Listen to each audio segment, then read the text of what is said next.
Andrew Lambert, thank you very much for being a guest today. It's my pleasure. So I always begin with my Inside the Actors Studio questionnaire, or if I want to sound more intellectual, Proustian questionnaire. Um, what is your favorite word? History, What is your least favorite word? bureaucracy. Do you have a favorite curse word? Not really, no. I mean, I tend to use them on the moment. There's an appropriate one for each event. my follow-up was going to be if any of your research on Churchill and Admiral Fisher and Julian Corbett sort of prompted you to use it. Yeah. No, the research that book was just a pleasure. Corbett is one of those people who sadly has been dead for a long time, but you feel that you have some kind of rapport with him. You'd like to have been in the room when he was talking. You'd like to have been at some of the events where he was speaking.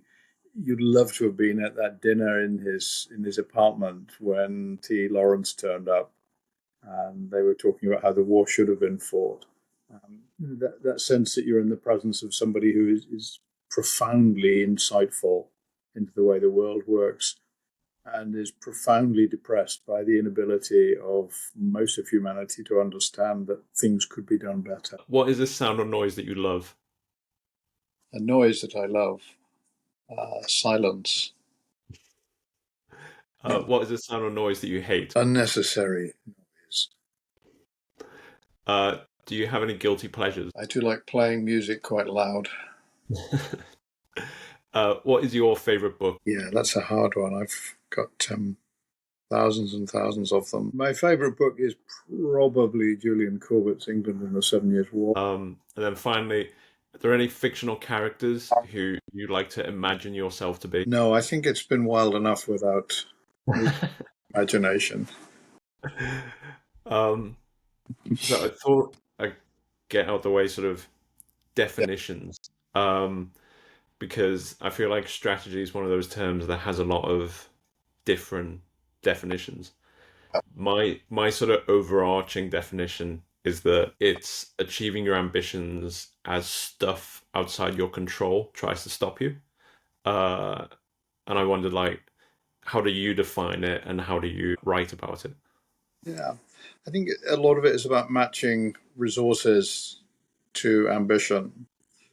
So when we're looking at limited maritime strategy, we're looking at Britain maximizing its strategic impact by focusing on things which are asymmetric.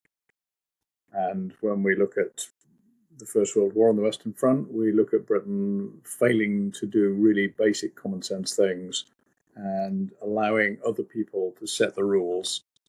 And those are rules that don't maximize Britain's capabilities and have a seriously detrimental effect on its overall position.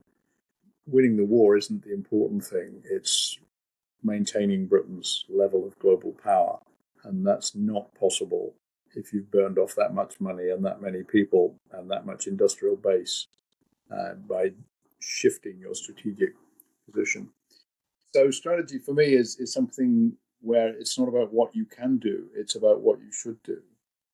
And it's about understanding that the long history of the state has been shaped by strategic choice. Reversing course just because a major war in Europe has broken out, despite all of the previous practice there to study, just shows a complete dereliction of duty. So I'm going to get into that later, but Yeah. I thought that I'd begin with something I thought you conveyed really well in No More Napoleons is the sort of overwhelming existential threat that Napoleon posed and the trauma it sort of inflicted on Britain's leaders.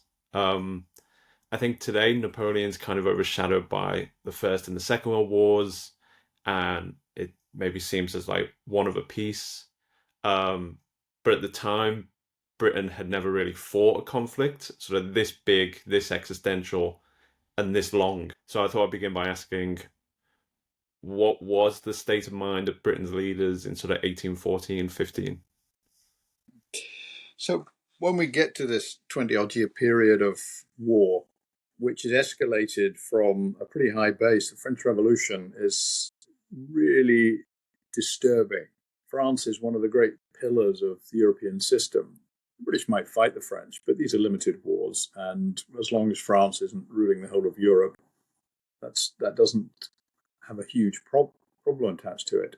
And even when the French intervene in the American War of Independence, it's over and then things return to normal. The emergence of this new radical revolutionary political structure in France, mass mobilization of power. France is rich in manpower. It's got quite a lot of money, and once it's shaken down all of the old establishments, from the church through to the aristocracy, it's able to mobilize huge amounts of power. And all of a sudden the rules change. 18th century limited war disappears. The French just overwhelm everybody. It's not military skill, it's just massive resources and massively high levels of political ambition. And as soon as they march into what we would now call Belgium, the rules change. The English spent the previous 200 odd years stopping the bad guys getting into Belgium. The wars with Louis XIV are about keeping France out of Belgium. And now the French are in Belgium, and they're going to be there until 1814. That is existential. You can mobilize a large amount of shipping in the Scheldt estuary, and you can launch that as an attack on England. And the British know this because that's what the Spanish were planning in 1588. That's what the French were planning in the 14th century. The first great battle in English naval history is Sluis. It's just off the Scheldt estuary, and the French invasion fleet is in the harbour, and the English invasion fleet sails in and burns it, and that's why the 100 Years' War is fought in France, not in England. So it is existential. What these people are threatening is not Britain's power, Britain's influence, Britain's colonies, its trade. They're threatening Britain per se. They're threatening to remove the monarchy, to remove all of those structures, the church, constitution, the king. And when you hear Nelson talking about this, that's what it's all about. It's not about this province or that province. It's about the existential existence of Britain as it exists before the war, and how to preserve that through a war, which for much of it looks unwinnable. England cannot defeat France on its own. It's just not possible, and there's no point even thinking about doing that. It's about staying in the game until the French raise up such a coalition against them that they can be defeated and Britain can take a role in that. So it's about seeing the long game, not trying to rush for a solution. The obvious solution would be to mobilize a mass army and seek decisive battle. The British war was going to lose that, so they don't do that. Having a very professional head of state, Prime Minister Pitt the Younger, he does understand this. His father understood these things. He understands them. And the generation he raises up, he dies in 1806, but the men that he raised, Lord Liverpool, Castlereagh, Wellington, George Canning, a whole slew of really talented people who buy into his idea that Britain has to be different and that it has to work the European system to minimize risk. And by 1814, this is critically important because they've spent so much money. They can't afford an expensive security solution. So the obvious thing would be to put a British army in Belgium, make sure that nothing went wrong. That's not an option. They have to create a European state system that will guarantee that without those troops. So even Wellington, who you might imagine wearing his red jacket, would think that an army in Europe is a good idea. He understands that's not a good idea. So we have to take the army and all of those expenses out of Europe. We have to bring the army down to a very low level.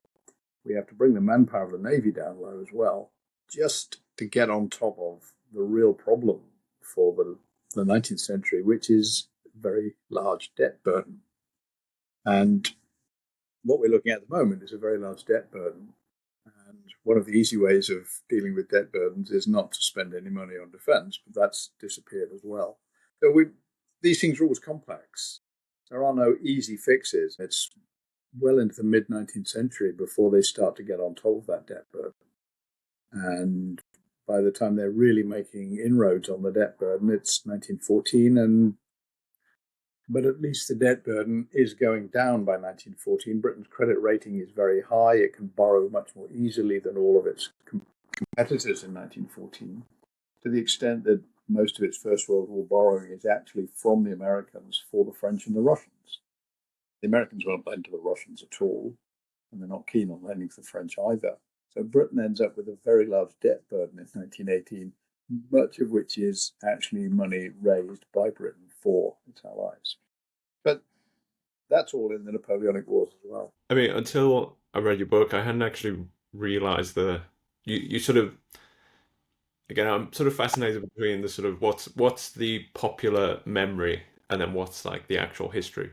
And in the popular memory, there'll be sort of uh, I think there's like sketches of Napoleon at Boulogne assembling, an invasion army, and then in the popular memory you think of like the Nazis arrayed along the sort of Normandy coast and Calais and everything like that. But actually, I didn't appreciate till I read your book that pretty much the only way you could really launch a proper invasion of Britain is from the Scheldt and Antwerp, Yeah. um, and nowhere else is really suitable for it. No.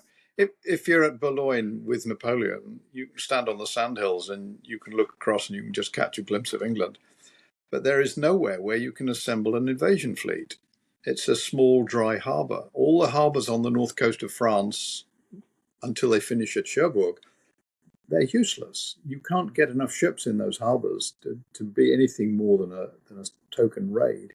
You have to have the Scheldt estuary because that's the one place you can do this.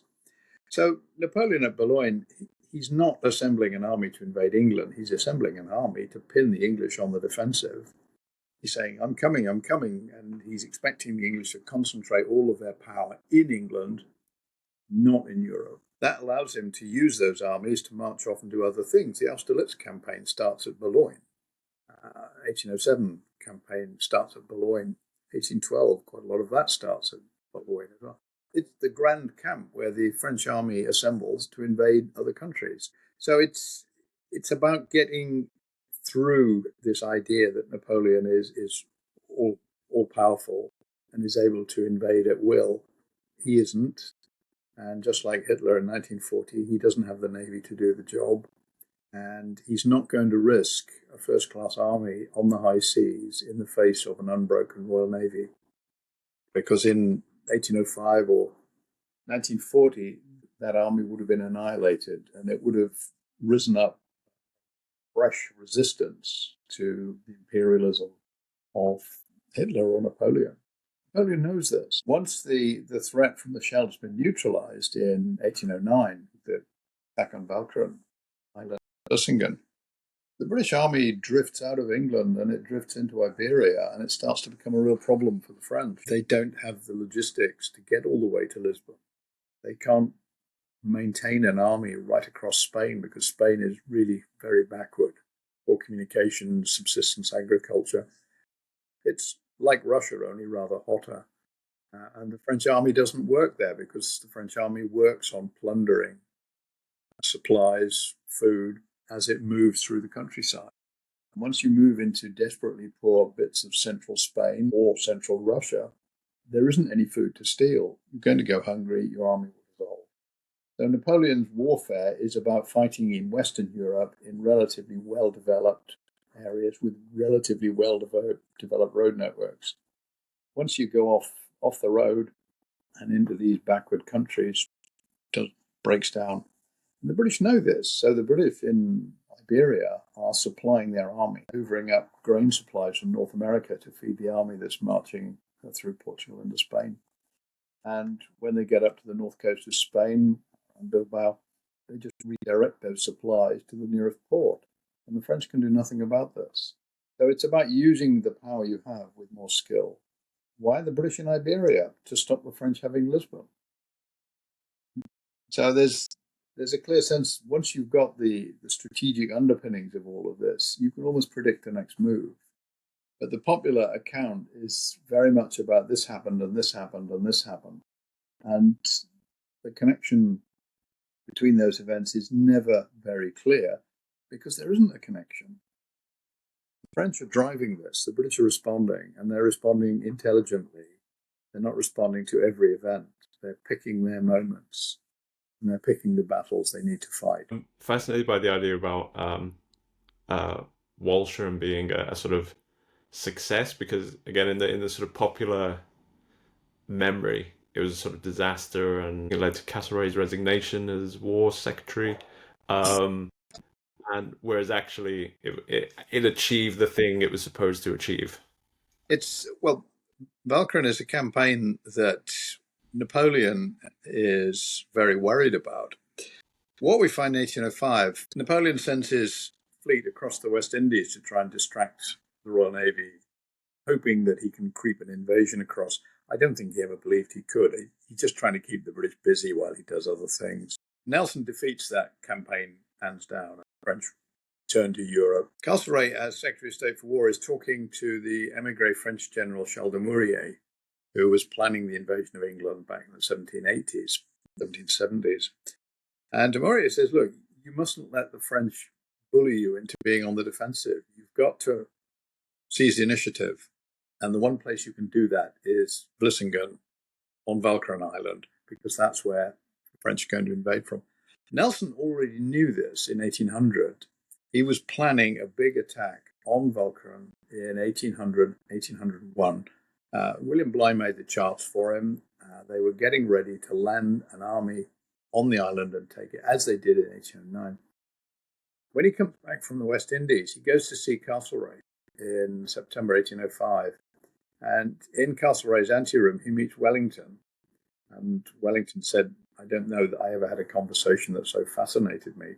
Nelson is looking for a bright, clever young general to command the amphibious strike force. And Wellington is the one name that's coming up. And he's just back from India. So that's what they're talking about. They're talking about grand strategy. They're talking about how we're going to win this war, how we're going to blunt the French offensive. And the attack in 1809, Castlereagh is heavily involved. De Mourier is a close confidant. And de Mourier is advising the British government on how to deal with France, both defending the UK but also more widely. And this is the obvious thing to do. Castlereagh stakes a lot on it. What happens is the operation is described as a failure. It isn't. It's rather unpleasant that quite a lot of men got Walcheren fever and were disabled by it for some period of time. But the military casualties are very small. It's less than well under 100. The disease casualties are slightly more serious. The impact on the French is that they have to double down on their defensive measures rather than forcing the British to double down on the defensive. Napoleon starts to build more and more dockyards along the north coast of Europe because he just can't get enough naval power to challenge the British. And when he does, his fleets come out and they get destroyed. So there's a quality edge here. The Royal Navy is so much better than the French that they simply can't compete. No French general is going to trust his army to the security provided by the French Navy. Same in 1940. Germans aren't coming because German generals aren't silly enough to do that. Something that interests me is sort of people have always practicing strategy, but it only sort of really developed as a concept into the late 19th, 20th centuries. So they weren't necessarily practicing it consciously. So I'm curious about what Britain's leaders in this period thought they were doing. Yeah, well, the British warfare state in the age of Nelson and Napoleon is shaped by some really important relationships. So we have a democratic, not particularly inclusive, but quite democratic system, and very large amounts of political power are in the hands of commercial classes. City of London has an enormous impact on the Napoleonic era, particularly because it's providing the two things that are keeping Britain in the war. One, massive amounts of loan capital, and two, the insurance system that enables global shipping to continue despite the war effort. If the City of London thinks the government is not pursuing the correct strategy, it will withdraw its support, which means no capital and no marine insurance. So the Navy has to protect British global merchant shipping. which is generating large amounts of wealth, and it has to do that in a way that pleases the City of London. The City of London will then take a view on how well the government is doing and think about the longer term. One of my PhD students recently has convinced me that by 1809, certainly 1810, the City of London knows that the war is won. And as a result, they stop using their funds from what's called Lloyd's Patriotic Fund to reward aggressive officers doing a good job. They use their funds to look after widows, the disabled, and to pay for the education of prisoner of war officers, junior officers in France. So the City of London is more confident about the war effort than the popular story has it. Well, Napoleon got defeated in Russia, and from that point on, no, the British state seems to have been well aware that Napoleon was not going to win by certainly 1810. And that synergy between power, wealth, control, that shapes everything. The City of London has Nelson in their cathedral. That's not an accident. The first statue of Nelson erected anywhere is in the Guildhall. The City of London worshipped this man because he saved all of the things that mattered: India, trade, prosperity. And the system that supported that was the mixed economy of early 19th century Britain. So that synergy is really important, keeping the money happy and keeping the money flowing. And you can judge the success of your strategy by that. It's not about winning battles, it's about winning wars, and that's about resource flows. I've been reading a really good recent biography of Metternich Yep, by Wolfram Seisman. yep.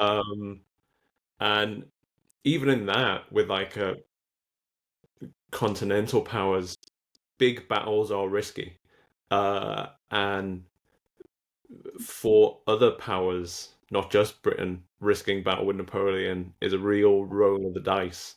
Yeah. And it isn't really effective until the very, very end. The problem that the Europeans face is Austria, Prussia, Russia, they all have their own agendas, which are not consistent. The Austrians certainly do not want the Russians in central Germany, but eventually they have to accept that that's the only way of doing the job. The Prussians don't want to do quite a lot of the things they end up doing, but they don't have much of a choice. And after 1806, they are desperate to have their revenge. When they get to Paris, they behave unbelievably bad. So getting a coalition together is very difficult. 1812 starts that process.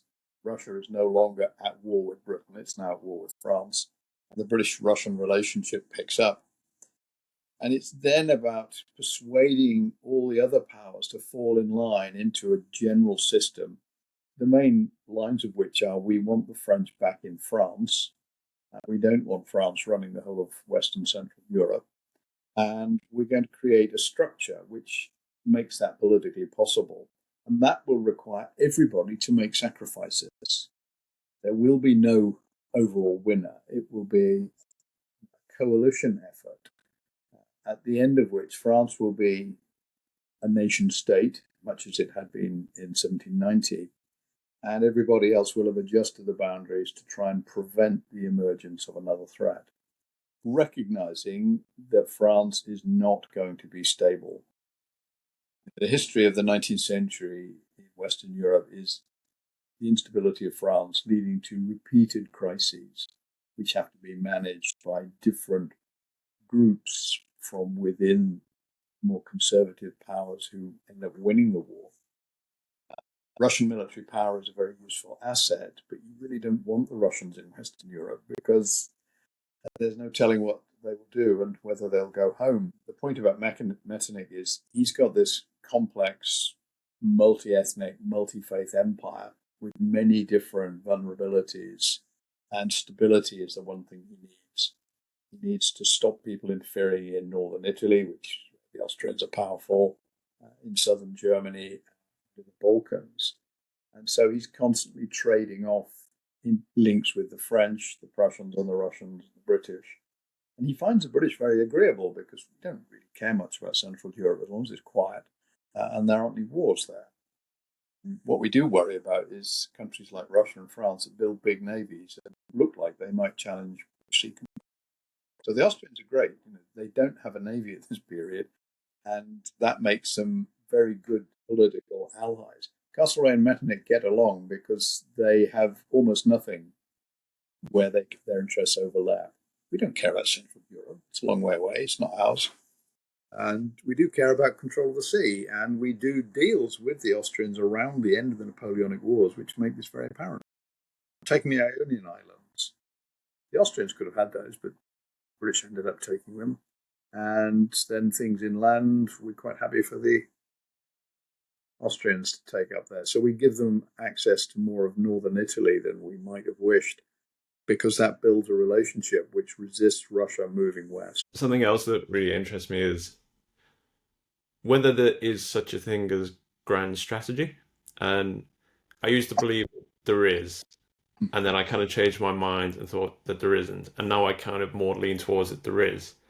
And to Yeah. my mind, it's sort of a holistic policy bringing together all different aspects of foreign and domestic policy practiced on large scale over a consistent period of time. Yep.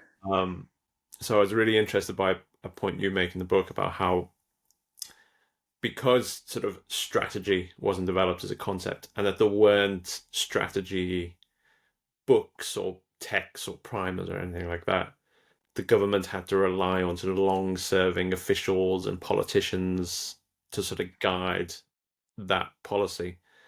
And so that's where I think grand strategy does exist, because that's where you have the consistency over a long period of time. Yeah. And I think the key test for strategy isn't do we have one, but can we understand what we've done at the end of this process and learn some lessons from it? And going back to Julian Corbett, the whole point of his output is to say, look, this isn't a series of events. This is something that we can reduce to order. There's a pattern here. They're doing particular things, and they're repeating these in successive conflicts. That there's a particular way in which Britain has to operate because of its nature, its geography, its economic and other interests, and its relatively small human scale. So grand strategy is something that you can see much easier as a historian than as a futurologist. And that's what Corbett is very much trying to do, to see how these wars work, what it means going forward. But I think there is, and I think the Napoleonic Wars are a critical element of this, because you can see emerging British approaches. And it's not accidental that the great book on strategy being written at this time is Clausewitz. That Clausewitz is involved in the Waterloo campaign, even though he's on the losing side at Wavre rather than on the big battle that's won. And that he spends the early years of the post-Napoleonic phase at Koblenz in the Prussian garrison on the Rhine, where the Rhine and the Moselle meet, which is a major French invasion route for going into Germany. And the British stick the Prussians there to do exactly the job that they do, which is to keep the French from invading. But it's an ideal location for a Prussian officer to think about grand strategy. The Prussians have been dragged out of Eastern Germany. They've been dumped in Western Germany, and they've got a new mission. And in 1830, all the way through the 1830s, up to 1840, the possibility that the French will march into Belgium means that that garrison is going to be on the front foot to intercept that. Those Prussian troops who marched to Waterloo, a lot of them had been newly installed in Western Europe. They were available in theatre in ways that they wouldn't have been before. And that made up for the fact that the British would come slightly later because they had to gather their troops and move them across the channel. So grand strategy is something that you see in the rearview mirror, but you can learn from what you see. So when Corbett writes about the 7 Years' War, he's writing about the war that shapes the strategic ideas of the next major war, and the continuity is Pitt the Elder, Pitt the Younger, and the British state. And so these things, I think, are harder to see in theory than practice. The practice is there. But we do have to get rid of some of these old assumptions about what Napoleon is trying to do, who he is, and how the British state is responding to that. Kind of despondent, rather pessimistic view, I think misses the point. Britain does have the tools to do this job, but it cannot do them on its own. And so the key element of grand strategy is creating the grand coalition, which enables you to win, as is the case in the two world wars of the 20th century. You can't defeat these people on your own. You do have to make compromises and sacrifices with regimes you really don't like. Neither the Soviet Union nor Imperial Russia were ever friends of Great Britain, but they were necessary allies. No, it's a side point, but I remember something that really frustrated me during the Brexit referendum was Penny Mordaunt was giving a speech, and she used a particular line about how uh, Britain is always at its best when it's alone, like in 1940, and it really frustrated me because it was like being alone in 1940 wasn't a strategic choice made by Britain. It was the result of really disastrous policy. Yeah, and the collapse of something that we'd assumed would endure. We go into the war in 1939 thinking that France is going to be there right through to the finish, and the French are not there. They collapse. In 1914, the French were willing to die for their country. In 1940, there weren't many Frenchmen left who believed in that. So, yes, 1940, it's a kind of glorious moment, but it's only possible because there's a thing called the sea, and the Germans don't have any capacity to cross it. We then invent a myth about how the German invasion was stopped and pretend it was something to do with fighting in the air, which it wasn't. And then we sell that myth to the Americans to encourage them to support us. So the Battle of Britain is actually a PR campaign rather than. There's the aerial combat is fairly even. Both sides are running out of planes, but we're getting our pilots back mostly. There are 60 destroyers and 25 cruisers waiting to annihilate any German task force that attempts to cross the North Sea. It's not going to happen, and the Germans have no intention of doing it. They hope the British will do what the French did, which is collapse internally and surrender. And when they don't, they go off and plan something else. It's easier to invade Russia than it is to invade England. So no, Britain is not better off on its own, but it's capable of operating on its own strategically because it is insular and does have naval maritime dominance. So those are the things that make it possible in 1940 and 1805 and further back. But to confuse that with an ideal state is to miss the point. The ideal state is that we have very powerful European allies who are doing the land fighting. 1812, 13, 14. That's what we like. How many British troops were at the Battle of Leipzig? The big battle. Not many. A troop of the Royal Horse Artillery who were firing rockets, which apparently frightened the horses, but that was about it. We don't have to be there. 1813, 14, we've got even another war to fight. We're dealing with the Americans as well. 1814, Napoleon surrenders, and shortly after that, we burn down Washington. So the global is more important than the regional. We don't need to be in Europe. We need to be globally available. And that's a model that we need to think about today. So Europe does have security needs. We do need to be engaged, but we do have to see the global because the threats are not European. They are global. And we need to shape our response to those threats accordingly. Something else I've always been interested in is the concept of civilian control over strategy. And it was my belief that this concept came out of the First World War and sort of Clemenceau's line about war's too important to be left to generals. But I was really struck about your point about Sir Julian Corbett actually developed this idea and reinforcing it with history before the outbreak of war. Yeah. But if you look at the long history of Britain as a war fighting power down from the beginning of the 18th century down to the 21st century, more often than not, it has been civilians who are making the big decisions. The job of the military is not to make strategy, but to execute it. They do have a critical role in advising and informing. So only an idiot statesman would try to make strategy without professional support. But ultimately, it is a political question, not a military theoretical question. It's a practical politics question. Can we afford to commit these resources to that campaign? And if we do that, this is why we get confused about Wellington. Wellington fights Waterloo. He's got a he's dressed in his civilian garb as he always is. He's only wearing a red jacket for his portrait, and he's making a point. On the field of Waterloo, he is a cabinet member on detachment, overseeing the campaign, and his job is to make sure that the campaign is brought to a swift end, and that's exactly what he does. It's a masterclass in British grand strategy. We have to keep the French off the shelf. He picks a battlefield that Marlborough identified in 1705. He knows he's going to win. He's just got to wait for the Prussians to come and finish the job. And his immediate response to winning the battle is to get the King of France in his carriage, get to Paris, put everything back together again, and take the French down another peg by making them give up most of the looted art treasures in what is now the Louvre.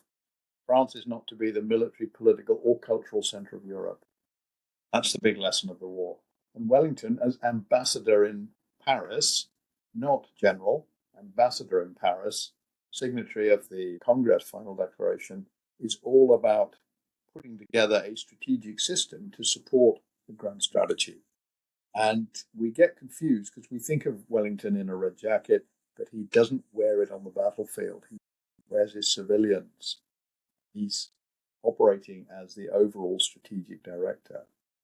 And Liverpool is very clear about this. Wellington is too special to be used for low-level things.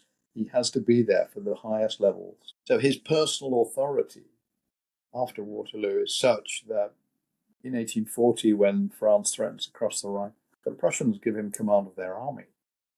He's now quite an elderly gentleman, but his reputation and the fact that behind him stands the British state with all of its money and its very small army makes him the obvious Allied commander-in-chief for a war against France, which would be a kind of Waterloo Part 2.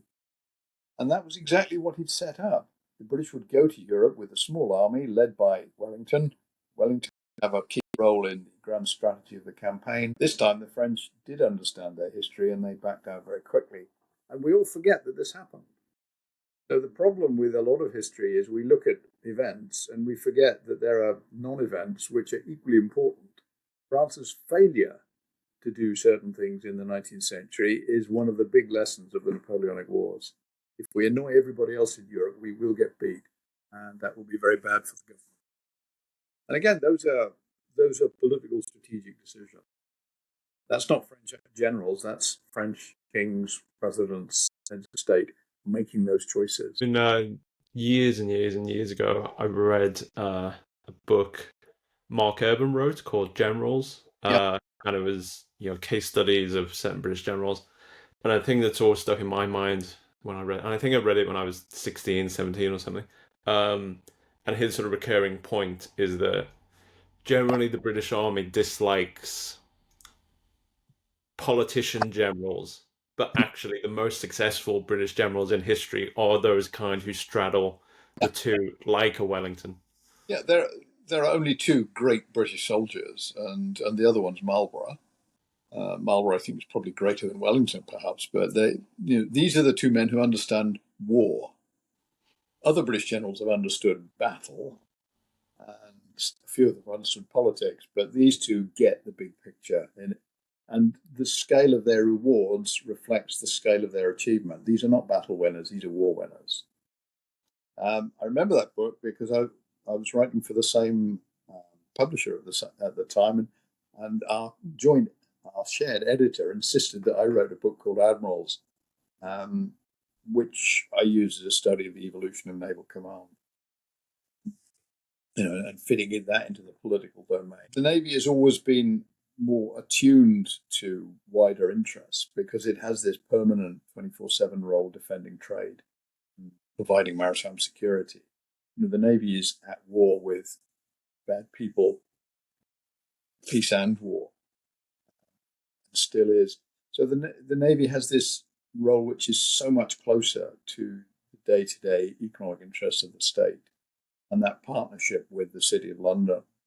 If the City of London didn't like naval policy, they would tell the government, and the government would change it.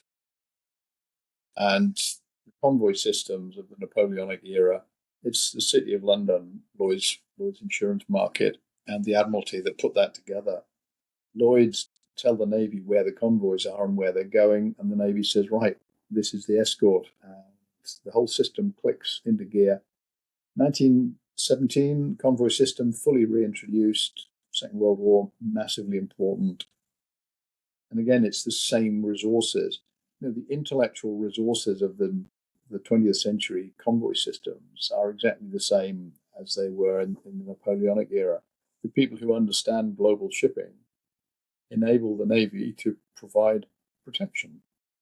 If you don't understand global shipping, you can't develop a convoy system. It's more of a side point, but I've discussed this both with Duncan Weldon and Damien Collins, who wrote a really interesting book about Lloyd George, basically how strangely long it took in the First World War to develop the convoy system, and sort of the resistance to introducing it. Well, the convoy system has always been the least worst option. What you want is your shipping moving freely and making good use of your limited harbour facilities. If you have a large convoy coming in all on the same day into one port, it just jams up. You can't get the ships through the port quickly enough. So the convoy system is far from ideal, and until the Germans resort to unrestricted U-boat warfare, it's not necessary in the First World War. Once they start sinking on site in clear violation of international law, that's a war crime. We're talking about these things at the moment. International law says if you're sinking a merchant ship, you must make provision for the safety of passengers and crew. A First World War U-boat can take about 3 extra people on board. So that's just completely impossible. So the Germans accept that they will commit war crimes, and as a result, they hope to win the war, and then they don't. They do the same in the Second World War, and several U-boat commanders are executed because of the war crimes they've committed. So it takes a long time to get it in because it is a last resort measure. The threat becomes so serious that it has to be adopted. And why? Because in 1914, the army did not secure Antwerp and the North Belgian coast, and the most dangerous German naval bases in the Atlantic First World War are in Ostend and Zeebrugge. Those ports should not have been in German hands. British strategy before the war was that the expeditionary force would secure Flanders all the way down as far as Antwerp and stop the Germans having access to that territory. And that failure is one of the reasons why the war takes the turn it does. Without those bases, the German attack would almost certainly not have been sufficiently powerful to lead to a convoy system. So that's a grand strategic failure of imagination in August 1940. That is not how we fight wars. We don't send our army into the French system.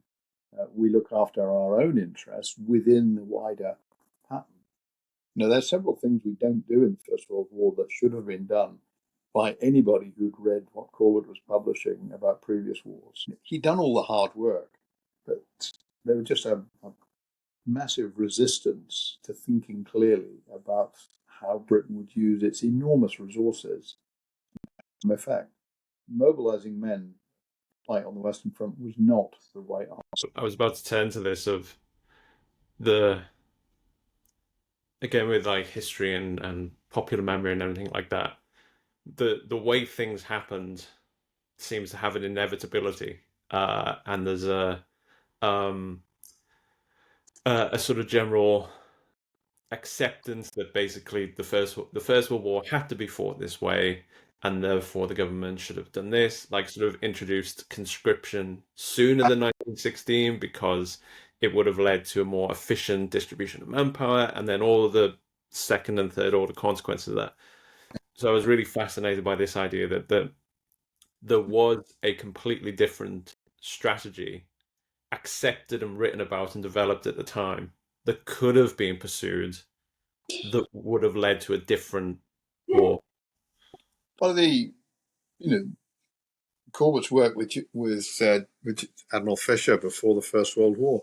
What are they doing? They're preserving the right to use economic warfare imposed at sea. This is the massive battle that they win. Corbett is a lawyer, he's an experienced barrister, and both he and Alfred T. Mahan, the American strategist, are working as hard as they can to preserve the right to use naval dominance to impose economic pressure on your enemy. And they're using the same wars, the 18th, early 19th century wars, to make that point. Fisher is in touch with both of them. Mahan votes down the American proposal at the First Hague Peace Conference on this point.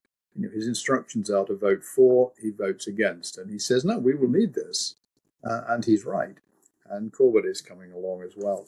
1907, Second Hague Peace Conference, they both write massively important papers, which are then reprinted in the same volume, courtesy of Fisher, to make that point. So how does Britain intend to fight the First World War? Enormous economic pressure on the enemy, imposed by maritime control.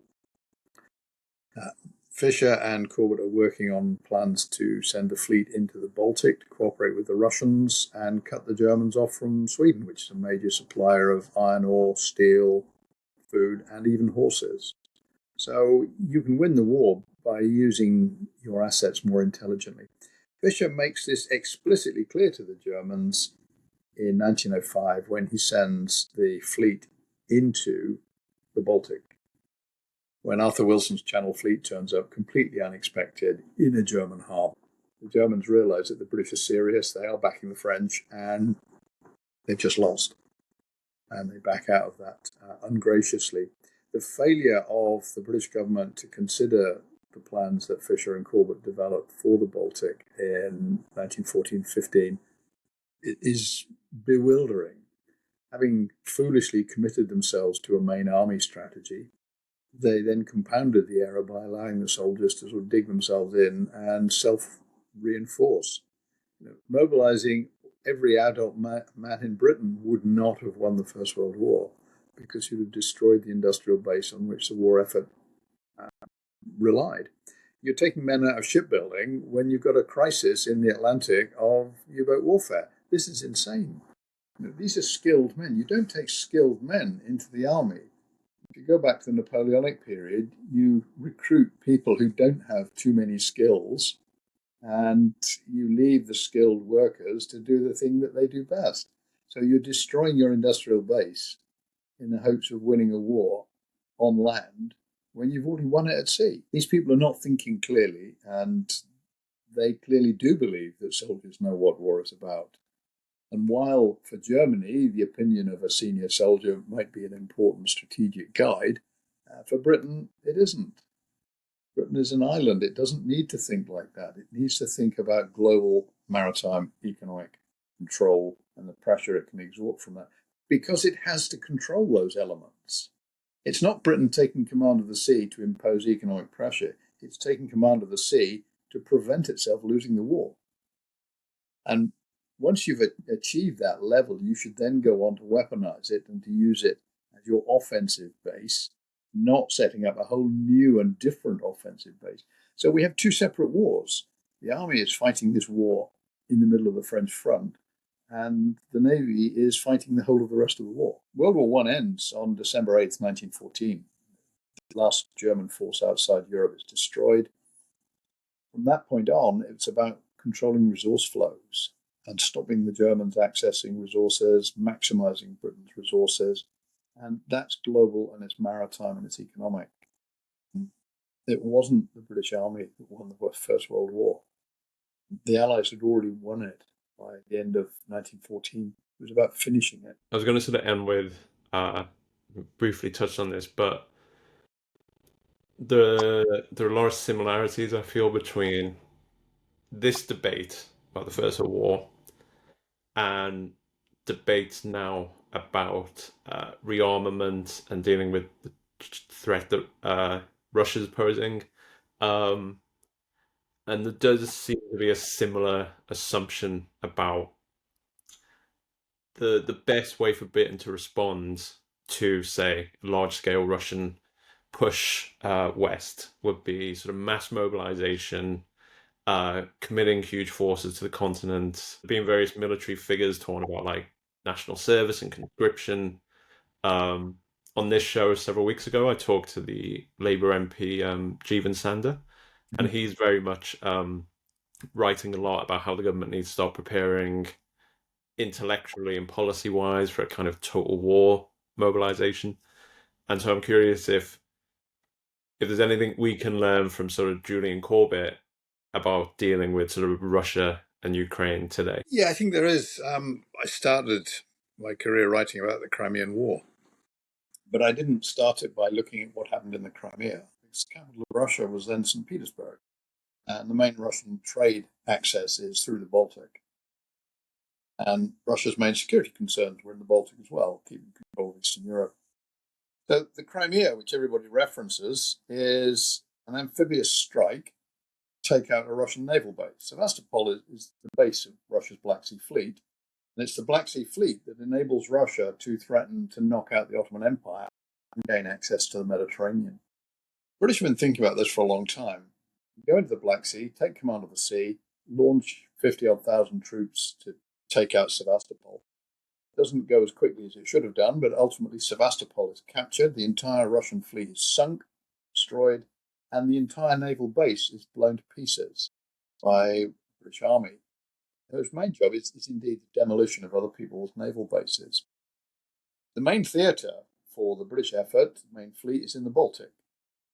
The Russians lose outlying positions on the Åland Islands. They have a huge naval base and fortress outside Helsinki, and that's destroyed. Bombardment. And the British end up essentially destroying the Russian economy. They're bankrupted and forcing Russia to accept defeat. And the way to deal with Russia is not to fight it with a mass army, because that's the one thing they are good at. It's to mobilize your other strength, economic, maritime, and political, to build an alliance which will impose economic pressure on Russia that will force them to obey international law. And that has always been the measure. The British used the threat to attack key Russian positions as the spear point of a much larger war effort that would ultimately be maritime and economic. And every time you talk about mobilizing British troops from the Atlantic West and dumping them in Europe's East, you miss the point that there are well over 1 million NATO foot soldiers between Kyiv and London.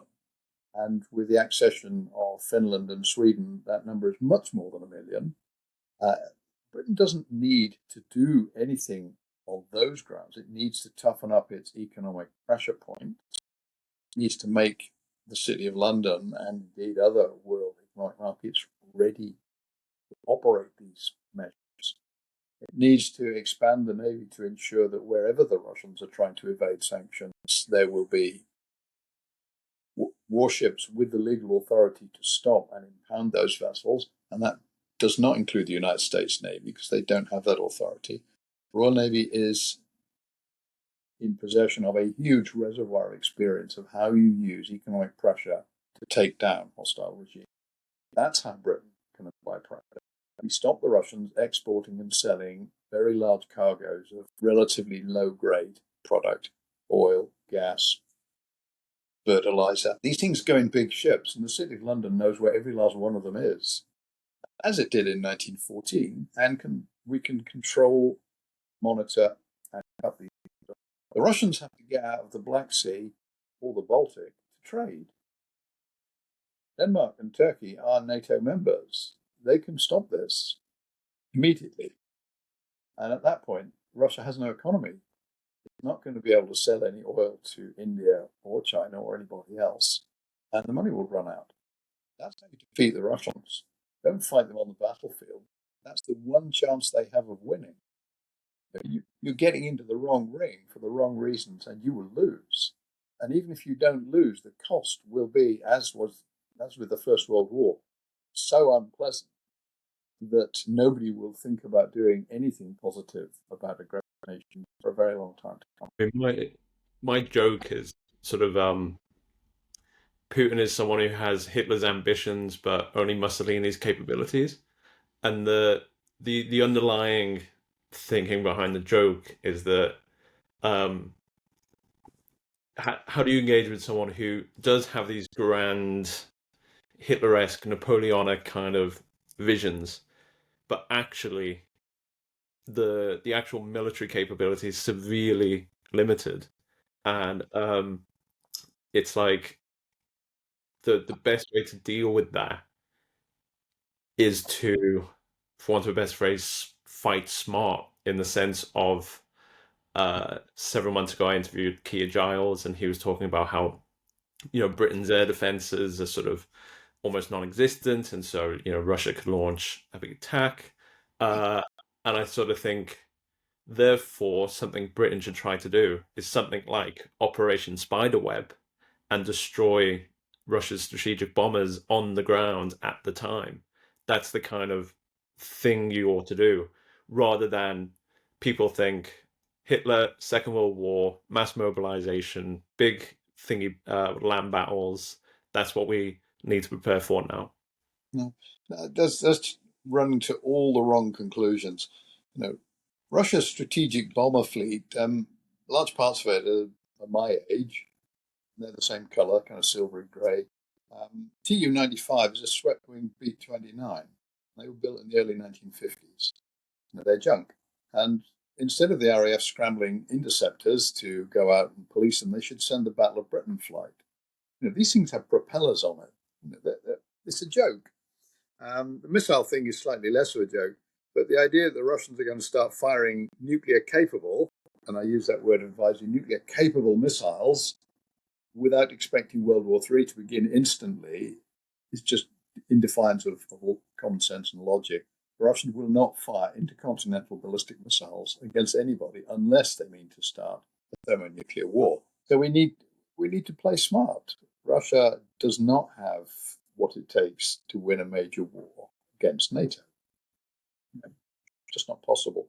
And every time the Russians move forward aggressively, they reinforce NATO, which really must make the point that what Putin is doing is not in the interest of anybody else other than Russia and to an extent China. We don't need to bother about the North Koreans.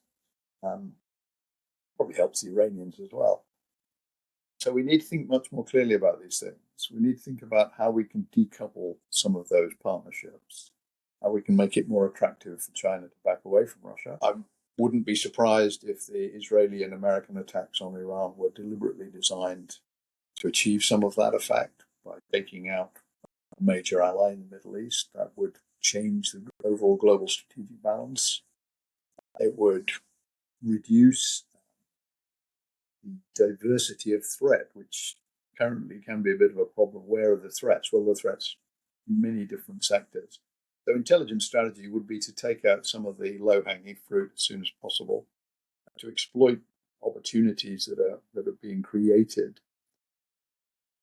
and make sure that the Russians are not able to reinforce themselves in ways that they have been in the past. So we need to be more intelligent, I think, not more belligerent. Assembling a large army in Britain would have no effect on the Russians. If you send it to Estonia, it might have a bit more effect, but that would take years. We don't want to waste years thinking about this. We want to get on with it now. We need to play to the strengths that we have, and they are enormous and overwhelming. The West can deal with this if it wants to. We just haven't got our heads around the idea that we have to do this. And given how hard Putin has tried to persuade us that we have to do something about this, which indicates how foolish he is, he's given us ample time and ample reason to want to destroy his regime. We just haven't thought about an intelligent way of doing it yet. Russia is not powerful. It's only powerful in the context of what other people allow it to get away with. If we resist Russia resolutely, they will back away. They are not all powerful. This isn't the Soviet Union. This isn't even the Russia of 1812. This is a much weaker state, very unsure in its self-identity, desperately trying to prop up its near abroad. What started the Ukraine invasion? The election in Belarus in 21.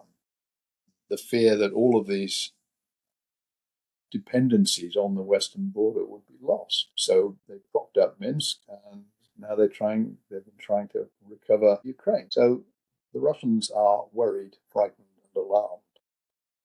And that's, I think, indicative of the overall balance. They're reduced to lobbing Iranian-designed cheap drones at the Ukraine to try and keep up some semblance of an aggressive war. Doesn't look very impressive. Really doesn't. I mean, I remember when North Korea first joined the conflict, and there was a lot of, in the West, sort of breathless media coverage of North Korea joining. And to my mind, it's like, how embarrassing for a country like Russia to have to rely on a country like North Korea. Well, they'd already started to run through their criminal population. They're only conscripting in out of town areas where significant social problems won't be caused by resistance. Yes, relying on North Korean troops who are apparently getting paid quite heavily for it, and are Um, a heavy price. Let's go back to the early 1950s. My father served in the Korean War. Um, Russia and China are backing North Korea, but they're not prepared to take it to the next level. And the Americans decide not to take it to the next level either until things stabilizes. That's roughly where we are with the Ukraine war. We're sort of halfway between one place and another, and there will have to be resolution at some stage. But of course, it almost certainly suits Putin at the moment to keep the war running at this level because it reinforces his domestic control. But if it goes badly wrong, then it's over. Russia has an appetite for consuming failed leaders. Russians who've not led the country well end up Peter III murdered, Paul I murdered, Nicholas II murdered. There's kind of a pattern emerging here. You don't want to, this is a very dangerous animal to ride, and the Russian bear will eat you if you fail. I mean, also on the point of like sort of grand strategy and China and stuff, I'm very hesitant, very resistant to the idea of like this axis of authoritarianism and lumping together Russia and China, because I sort of think Yeah. if any country poses an existential challenge to the Russian regime that is slowly encircling it, it's China. Yeah, China. Yeah. Yeah. Well, China is taking over Russia. The debt is going to give them enormous leverage. But also, we have to remember that China and Russia fought a series of imperial wars across the last 500 years. And the Russians still hold large blocks of territory which were formerly part of the Chinese Empire. And one day the Chinese will ask for the territory back. I have asked people in Beijing when that will be, and they just said not yet, which I think tells us everything. They're waiting for a moment when Russia is not in a position to refuse and not in a position to fight about it either, and they will recover that territory. And then the balance of power will have swung absolutely against Russia. Putin's failed war will be seen as one of the great catastrophes of Russian history. Not the, but one of many great catastrophes in Russian history. Because Russia is not a country, it's an empire. And both China and Russia operate as empires. And within empires, prestige is a very important component. It's not nationalism, it's prestige. And the prestige of the Russian regime is the one thing that's holding it together in the current situation. If that prestige collapses, either through military defeat or through the impact of intelligently deployed humor, it's over. And then Russia will doubtless reform and rebuild, because it always has. But we have to remember who created modern Russia. It was the Mongols. The Golden Horde created Russia. And at the moment, the Khan who's running Russia is called Vladimir Putin, but in the future he might have some different name. Finally, I was going to ask, are you working on anything new or are you taking a break? Other than the day job of teaching, I'm just starting a book about Britain and Russia long term. And I'm actually writing opening section looking at a great flood in St. Petersburg in 1824, which is the basis of Pushkin's great poem, The Bronze Horseman, and looking at how that flood impacts Russian security and how almost all of the writing on Anglo-Russian relations in the 19th century has completely ignored the vulnerability of Russia to maritime economic and maritime strategic pressure. Essentially, the Great Flood of St. Petersburg destroyed the defenses of the city and the Russian Baltic Fleet, which meant that Russia had no security for its capital city and didn't recover it for many years. But if you read the classic diplomatic histories of this period, you will think that Russia was invulnerable and that British statesmen thought Russia couldn't be defeated. That is absolutely not the case. And that's one of the problems we have when we look back to the history. The history is written at different times to do different jobs, and it addresses different audiences. So today we need to understand Russian weakness. In the early 20th century, we were writing about Russian strength, but we need to see that Russia is often vulnerable and weak, and that we have the ability in the West to exploit that opportunity. And we can do them far more damage than they can do us. And that has always been the case. So putting a bit more confidence into our grand strategic thinking might be a useful service. Andrew Lambert, thank you very much. My pleasure. Thanks, Aaron.